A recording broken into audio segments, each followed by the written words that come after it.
Entheogens, otherwise known as psychedelics. This word entheogen means a connection or witnessing of what is known as God.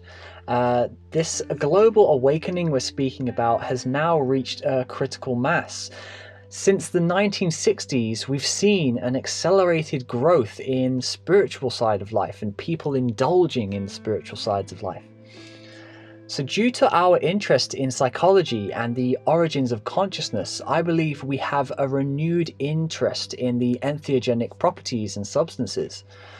So just as the ancient civilizations did, we are now taking in these substances.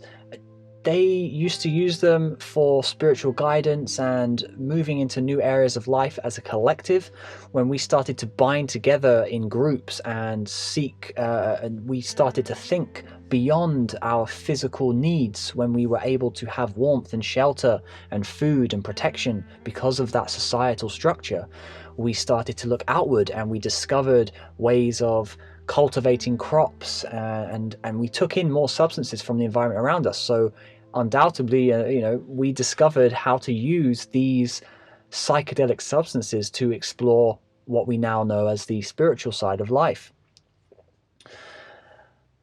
So these substances throw our minds out into fields of alternative perceptions, areas of consciousness that we don't usually operate within, places that we usually ignore or bypass, and they force us to experience the energetic self in its actuality. Yet, since this is a forceful process, we have no choice to go there when we ingest one of these substances. The results can vary enormously. Over decades of integration and study, we have now the refined understanding that the healing and therapeutical value of these substances is great. We don't recommend any substance as the only gateway to get somewhere. However, they can be aids and tools to show someone where to go, just as someone who has suffered PTSD as a result of war or seeing horrible situations unfold in front of them.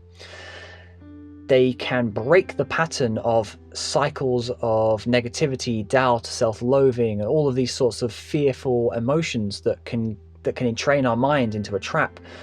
We can break that by showing someone an experience with a psychedelic substance that forces their mind into a place of love and expansive connection to nature. And that has a dramatic shift when an experience like that is presented to someone who is only operating in the dark, we'll say metaphorically.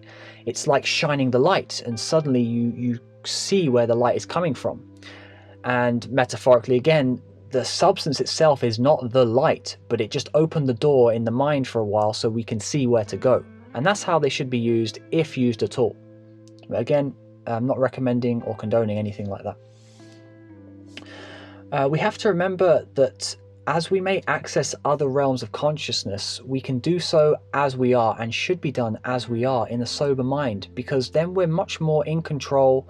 We have a clear communication and direction given to us by our subconscious, and that's the crucial part of this, because these other substances can become a crutch. You can get into addiction, and that's counter to where we're trying to go. But so you can see them as like a teacher, so to speak. You can be shown the door, but we each must be willing to make the decision to walk through the door.